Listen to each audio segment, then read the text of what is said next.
Hey guys, we're going to talk for just a second about the foundation of the United States. And when I say that, what I'm talking about is the foundation of something is the very bottom layer of that. So like if I build a building, I have to start with the foundation, the bottom layer, then I can build up from there. So the United States of America has a foundation, and that foundation is really the Constitution. The Constitution is, in a way, nothing more than just a piece of paper. But in a way, it's a lot more than a piece of paper because it's full of these ideas that make me free and make you free. They give us independence. But where did the ideas come from? Where did these men, and it was men, who wrote the Constitution, where did they get their ideas? And I should say that some of the men did talk to their wives, and we have evidence of that, like John Adams, and we have the letters that he wrote to his wife.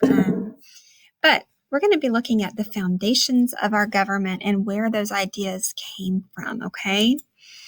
And so let's start right here with something called the Magna Carta, okay? Now, if you just watched the video on the Magna Carta, then you probably know more about it than I do if you watch that brain pop. But here's what I do know.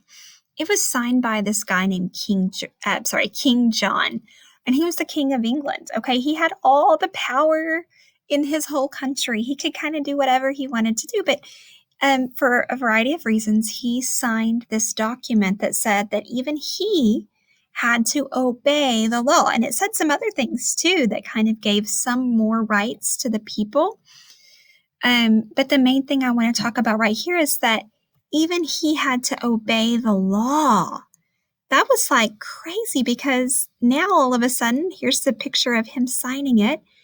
Now all of a sudden he has to obey the law. And so this idea that even the person in charge has to obey the law, that was kind of a new idea when the Magna Carta was written and signed. And so the United States of America, the people who wrote the Constitution, they liked that idea. Hey, the leader should have to obey the law. And so we included that.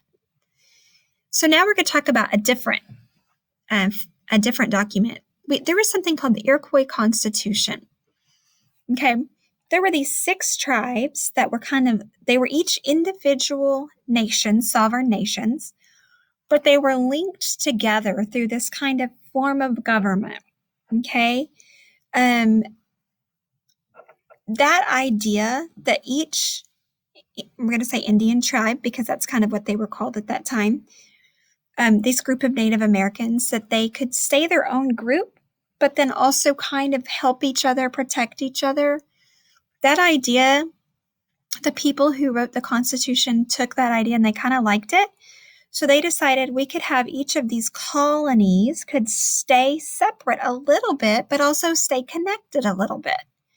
So we got that idea from the Iroquois Constitution. Now, the Iroquois Constitution was also called the Great Law of Peace, and they talked a lot about respect. That was really important to them. Respecting each other, respecting nature, honesty, justice, and staying calm were all very, very important to them.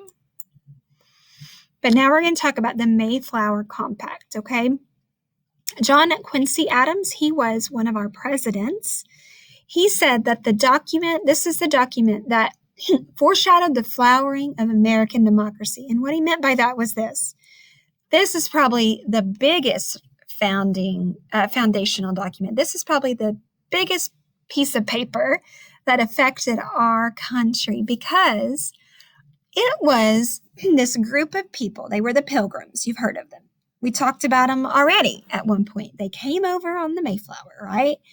And they landed, and there was this leader named William Bradford, and there was a little bit of actually, you didn't know this. There was a little bit of people kind of arguing a little bit, and they decided we have to get along.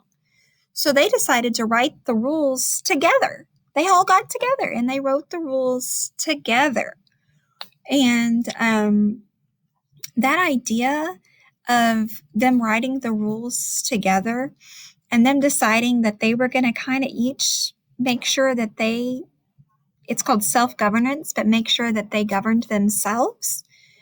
That was hugely influential in our country today. That, in other words, that was had a huge impact on how our country decided to make our laws and do things today. And you can kind of read about here some things I didn't mention yet. It was 1620 when they landed. They wanted to go to Virginia, but they accidentally landed in Massachusetts. They were coming in search of freedom to worship God however they wanted to. And I think I already said William Bradford was their leader. So we're going to talk more about the Constitution, obviously, and how our country decided to do government. But the people who were thinking, how do we want to set up the government for the United States of America? They knew about the Mayflower Compact. They knew about the Iroquois Constitution or the Great Law of Peace. They knew about it. They knew about the Magna Carta. They studied these things. They were students. Their whole life they were learning. They knew about these things. And they put them all together, and they got the ideas that they liked to come up with what they thought would work.